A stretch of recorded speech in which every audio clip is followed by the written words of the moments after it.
Il est 19 h, bonsoir à toutes et à tous et merci de nous rejoindre pour ce journal. Tout de suite les titres de l'actualité. Nous entamerons ce journal avec la cérémonie de célébration de la Journée nationale de l'artiste qui a été présidée par le Premier ministre, chargée par le Président de la République au CIC à Alger. Les lauréats du prix du Président de la République pour les jeunes créateurs Ali Maachi 2025 ont été récompensés. L'escalade se poursuit au Moyen-Orient. Les bombardements sionistes contre l'Iran ont engendré un lourd bilan humain et matériel. Nous irons par la suite en Palestine qui endure elle aussi le même sort. Des marches dans le monde entier sont organisées pour mettre fin au génocide.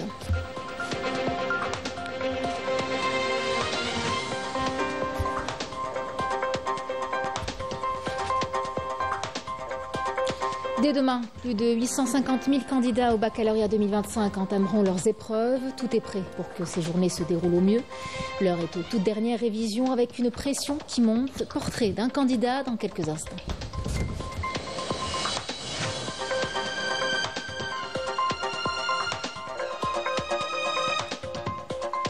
Et puis cette campagne nationale de don de sang lancée par l'Association nationale des pharmaciens algériens à l'occasion de la journée mondiale du donneur de sang célébrée le 14 juin.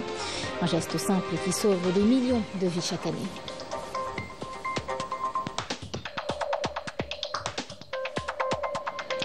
Nous irons pour terminer à Boumerdès pour vous parler du festival et des loisirs et du divertissement qui a littéralement transformé la ville en un terrain de jeux géants. Tout a été pensé pour leur faire oublier un peu les écrans, les faire bouger et profiter pleinement des activités qui y sont proposées.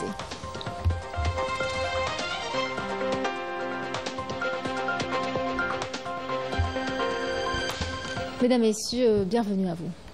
Chargé par le président de la République Abdelmadjid Tebboune, le Premier ministre Nadel Arbaoui a présidé aujourd'hui au Centre international des conférences Abdellatif Rahal à Alger la cérémonie de célébration de la Journée nationale de l'artiste.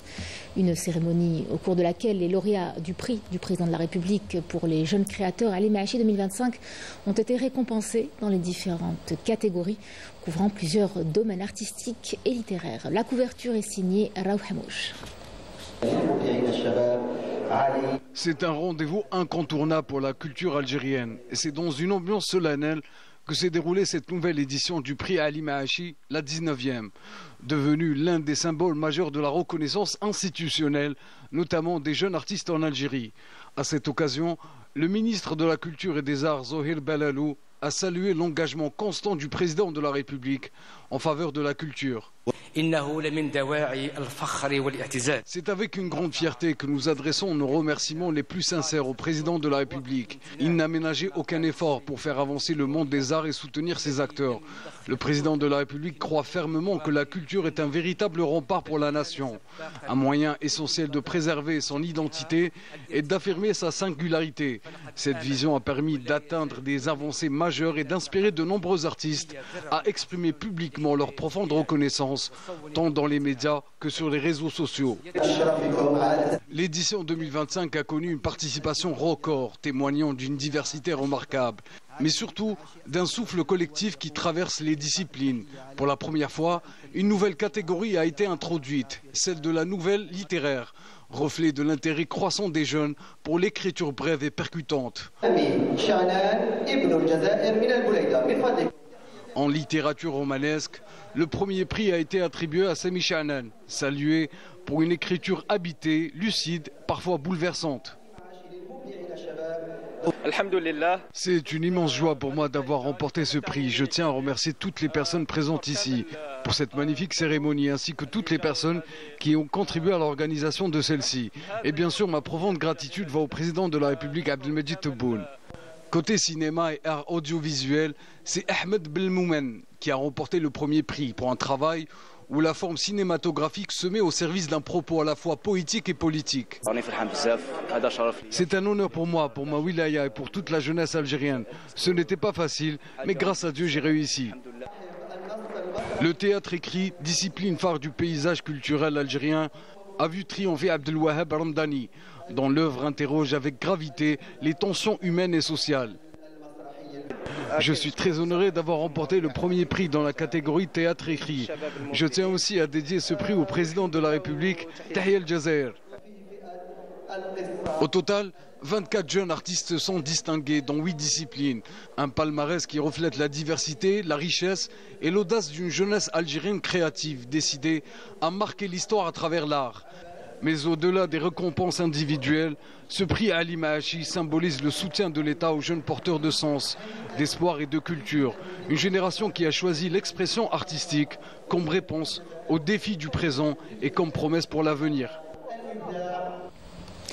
Le ministre d'État, ministre des Affaires étrangères, de la communauté nationale à l'étranger, des Affaires africaines, Ahmed Attaf, a reçu aujourd'hui un appel téléphonique du ministre des Affaires étrangères du Sultanat d'Oman, pays frère, Badr Albou Zaidi.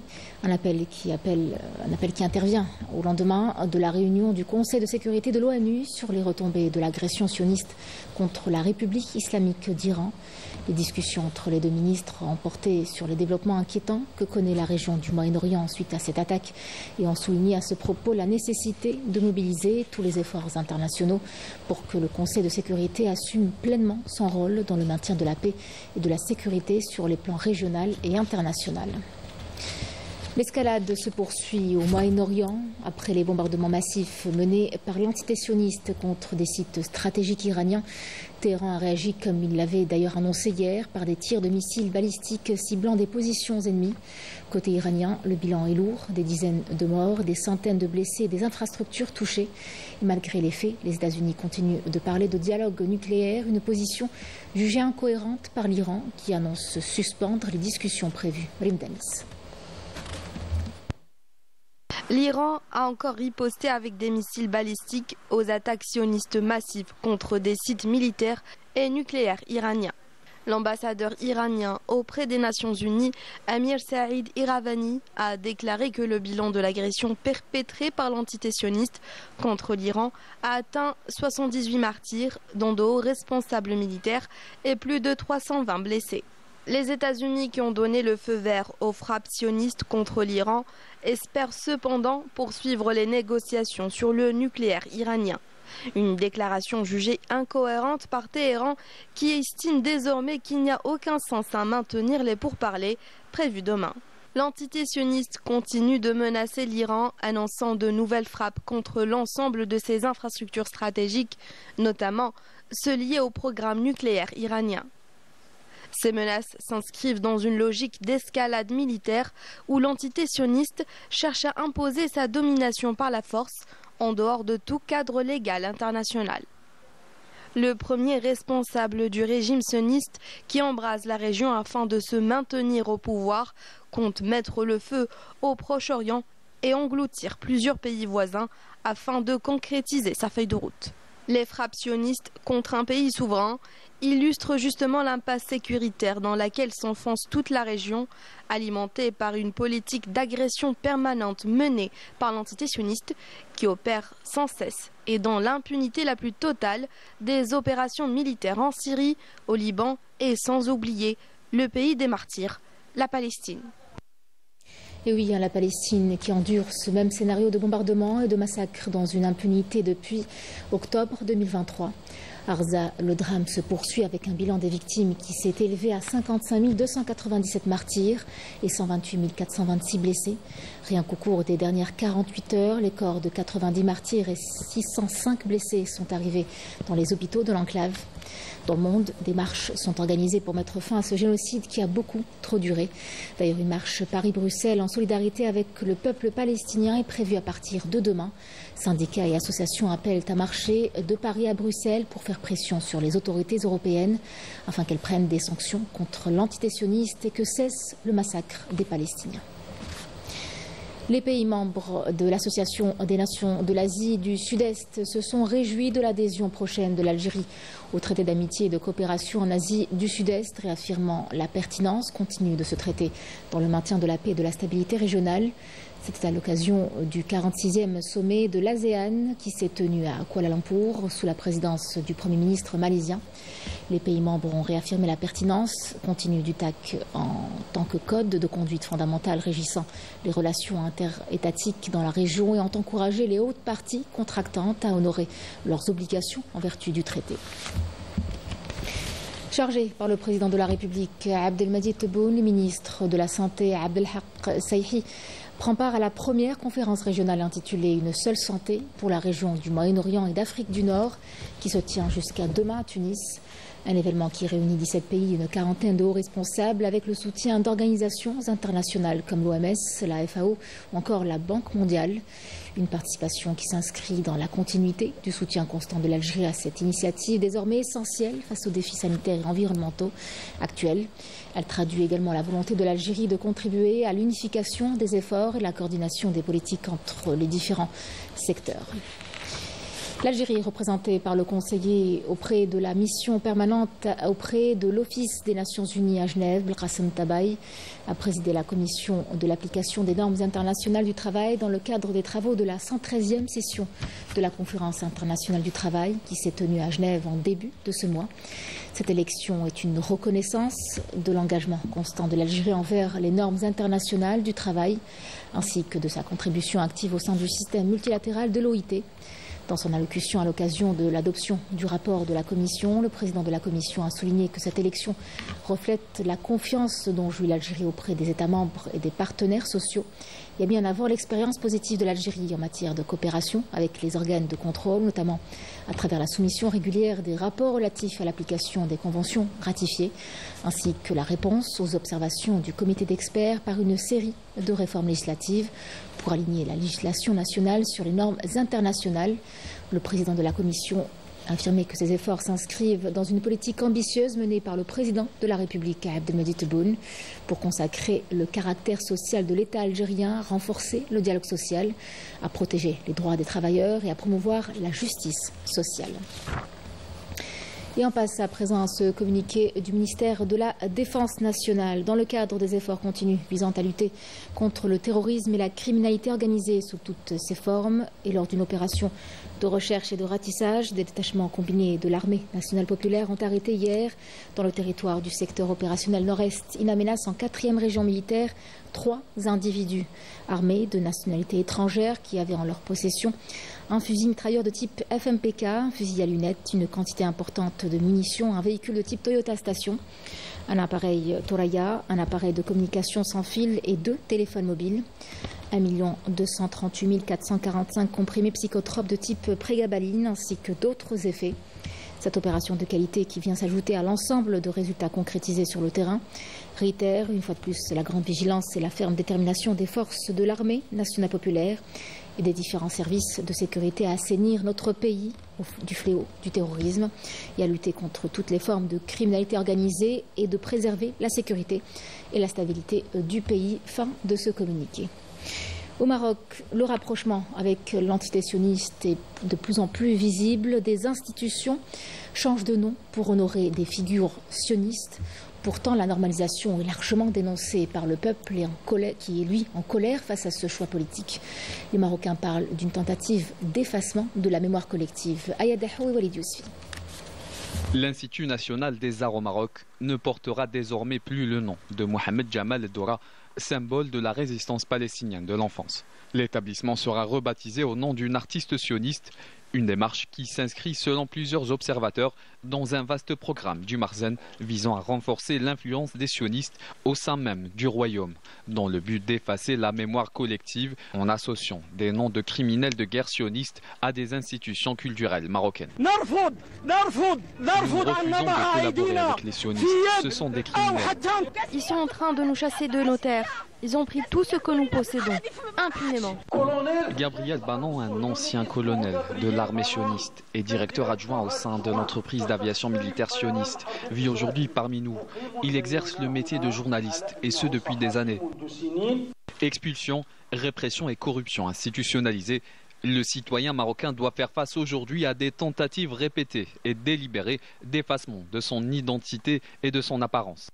Maintenant, les sionistes s'approprient nos terres agricoles. Mordachai, un sioniste, a acheté une parcelle de terre pour la modique somme de 70 dirhams. Nous sommes face à une organisation criminelle bien installée dans le gouvernement qui fait de l'abus de pouvoir. Au Maroc, la question de l'identité nationale continue de susciter débat et inquiétude. Alors que certains choix politiques divisent l'opinion publique, la normalisation des relations avec l'entité sioniste avance à grands pas, franchissant de nouvelles étapes qui attisent colère et contestation au sein du Maroc. Ils veulent nous expulser de nos maisons. Ils volent nos biens impunément. La seule chose que nous voulons, c'est de rester chez nous. Ce sont nos biens. Ils nous appartiennent. Le régime du Makhzen semble opérer un changement d'orientation stratégique perçu par le peuple marocain comme une provocation et un reniement identitaire mené par l'entité sioniste. Dans les camps de réfugiés sahraouis, une conférence a été organisée pour marquer la journée du martyr. Un rendez-vous qui a permis de rappeler l'exigence immédiate, à savoir la libération des prisonniers politiques sahraouis. Les participants ont dénoncé les conditions de détention ainsi que les violations subies dans les prisons marocaines. Une lutte qui continue jusqu'à l'indépendance du Sahara occidental. Baliza Djelamda et Majda Jahmoun. Malgré le climat de répression qui pèse sur l'Aïoun occupé, des militants sahraouis ont tenu une rencontre de solidarité. L'occasion pour eux de mettre en lumière le calvaire des détenus sahraouis et de dénoncer les conditions inhumaines qu'ils subissent au quotidien dans les prisons du Makhzen. Nous voulons que les détenus sachent qu'on est de tout cœur avec eux. Nous ressentons et partageons leur douleur et nous serons toujours avec eux jusqu'à l'indépendance. Cette rencontre a pour but de soutenir les détenus sahraouis. C'est une bonne initiative et ils étaient nombreux à y prendre part. La cause des prisonniers sahraouis n'est plus une simple question de droit, mais le symbole d'un peuple en lutte. Leur emprisonnement incarne la résistance face à l'occupation. Les participants ont exhorté les instances internationales à enquêter sur les conditions alarmantes de détention aggravées par le refus de soins médicaux. Il y a un autre rassemblement de solidarité avec les prisonniers politiques sahraouis qui est prévu, mais aussi avec tout le peuple où qu'il se trouve, y compris sur les lignes de front. Nous,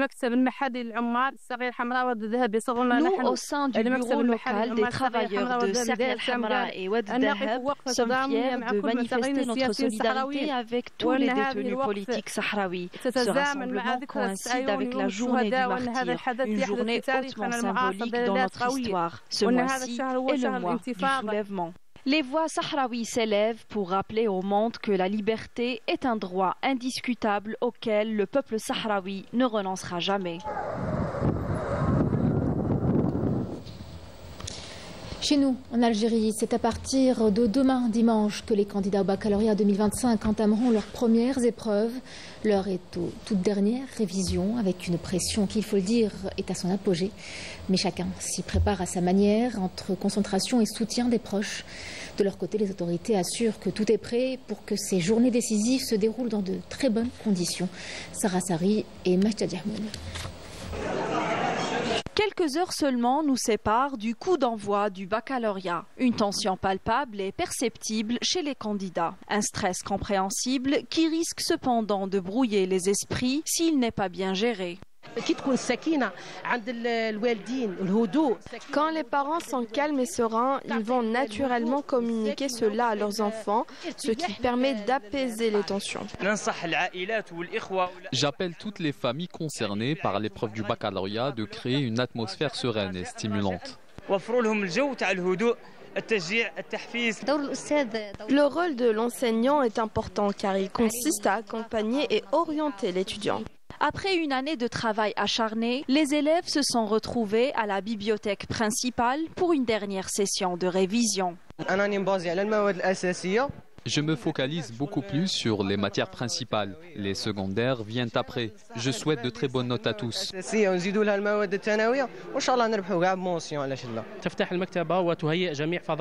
La bibliothèque ouvre ses portes et mobilise tous ses espaces au profit des étudiants et des enseignants.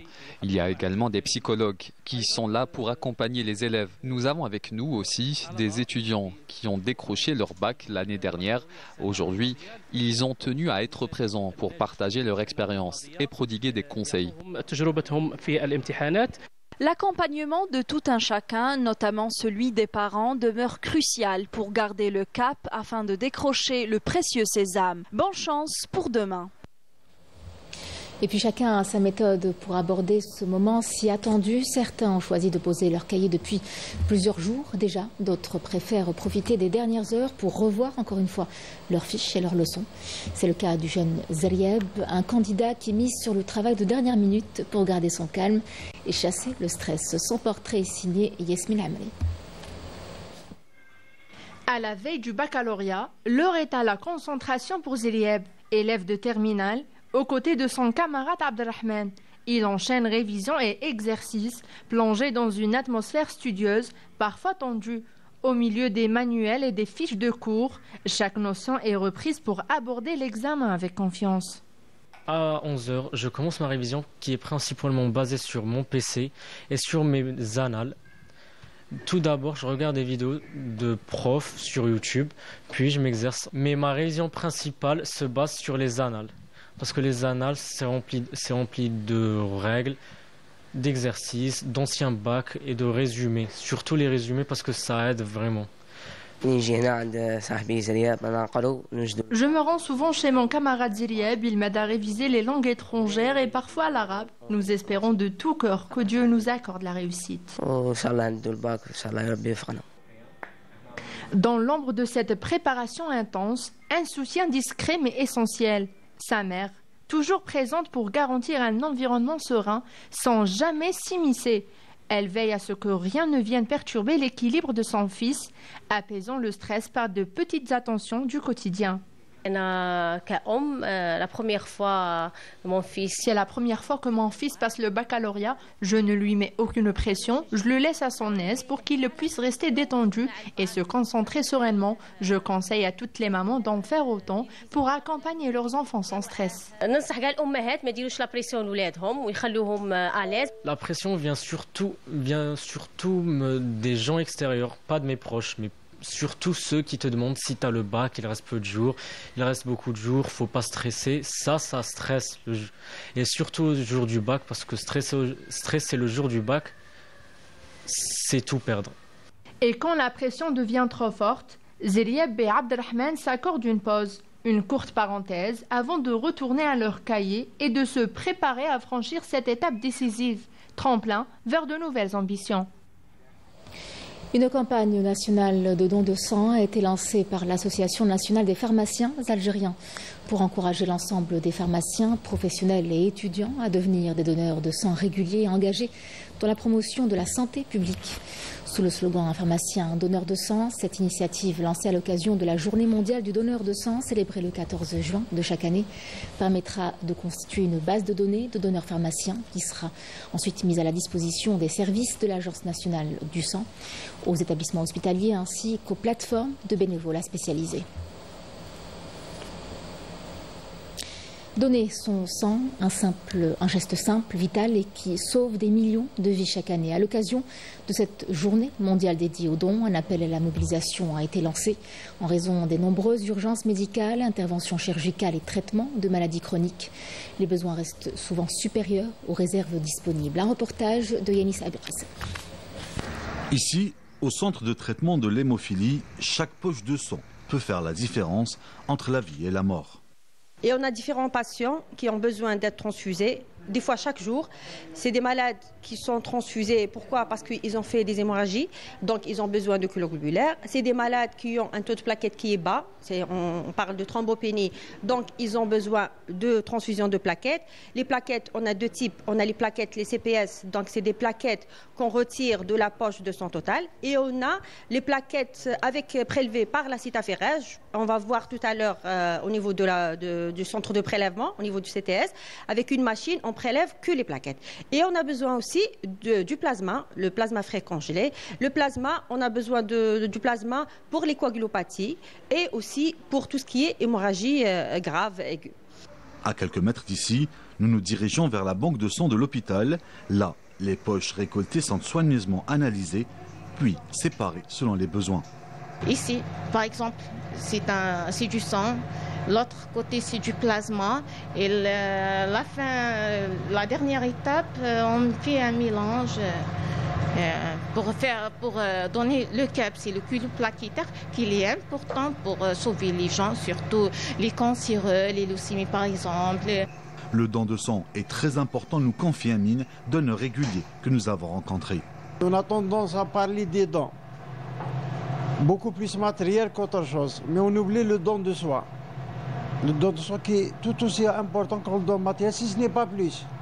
Juste à côté, nous avons rencontré cette jeune fille qui vient de Dra' al-Mizan, atteinte d'une pathologie nécessitant des apports réguliers en sang. Elle est contrainte de se déplacer fréquemment, faute de quantité. Je viens pour me transfuser. Ça fait combien de temps que tu fais ça? Depuis que j'avais 1 an. Et quel est ton message pour les gens? نقول لكم لازم تجوا تمدوا الدم بلا ما نقولوا لكم بلا ما نحوسوا شكون يجي يمد لنا الدم. Ici, il y a les transfusions. Il y a des malades, c'est les anémies hémolytiques chroniques, transfusées chaque mois. Généralement, c'est des transfusions chaque mois, comme notre cher malade. Et donc, le don de sang est important, surtout le don volontaire. Sans don volontaire, leur mission devient impossible, car il ne s'agit pas d'un simple geste, mais d'un véritable acte de solidarité. L'autorité nationale indépendante de régulation de l'audiovisuel a appelé aujourd'hui les établissements de communication audiovisuelle à cesser immédiatement l'exploitation illégale des œuvres protégées par des droits d'auteur, qualifiant ces pratiques de non professionnelles et non éthiques. L'ANIRA a indiqué avoir reçu une correspondance de l'ONDA, l'Office national des droits d'auteur et des droits voisins, faisant état de violations répétées de la part de certains établissements de communication audiovisuelle qui, malgré les mises en demeure qui leur ont été adressées, continuent d'exploiter illégalement des œuvres protégées au mépris des lois et réglementations en vigueur, sans pour autant bénéficier de licences et sans s'acquitter de redevances financières dues. À Boumerdès, c'est un grand bol d'air frais pour les enfants. Le festival des loisirs et du divertissement transforme la ville en terrain de jeu géant. Tout a été pensé pour leur faire oublier un peu les écrans, les faire bouger et profiter pleinement des activités qui y sont proposées. De quoi leur faire retrouver le goût du jeu et de l'échange. Walid Yousfi. Boumerdès, ambiance ludique et éducative au cœur de la ville. Pour sa 2e édition, le festival de loisirs et de divertissement ouvre grand ses portes aux enfants. Dans un univers coloré et joyeux, les plus jeunes plongent dans un programme riche, mêlant activités récréatives et ateliers de calcul mental. Rire, découverte et apprentissage rythment les journées de ces chérubins. C'est des jeux très amusants. Ça nous a permis de nous détendre et de nous divertir. On nous apprend aussi à faire du calcul mental via la méthode au soroban. On les occupe avec des jeux et des activités de loisirs pour stimuler leur intelligence et aussi pour les divertir. L'objectif étant d'éloigner les tout petits des écrans et des réseaux sociaux nocifs pour les enfants. La sensibilisation et la prévention étaient elles aussi au rendez-vous, à travers des ateliers visant à informer et à éduquer les enfants sur plusieurs thématiques. Nous essayons de sensibiliser les enfants quant à l'importance d'une alimentation saine, car elle joue un rôle essentiel dans la santé bucco-dentaire. Notre objectif à travers ces journées est avant tout la sensibilisation des enfants, ensuite le divertissement. Nous avons créé des espaces où ils peuvent libérer leur trop-plein d'énergie à travers différents jeux. Ces jeux peuvent être des jeux de mémoire, d'éveil, d'art plastique ou encore de divertissement. Mais l'objectif principal reste surtout d'éloigner les enfants des écrans. Cet atelier est dédié au dessin et au coloriage. Il aide des enfants à libérer leur énergie négative et à les éloigner des appareils électroniques et des ordinateurs. En même temps, il contribue au développement de leur intelligence et de leurs compétences sociales. Dans une ambiance mêlant joie, apprentissage et interaction, les ateliers proposés ont offert aux enfants une bouffée d'oxygène, loin des écrans et des téléphones portables. Un moment d'évasion propice au développement personnel. C'est la fin de ce journal. Je vous remercie de l'avoir suivi. Je vous souhaite une excellente soirée avec la suite de notre programme sur Canal Algérie et à très vite.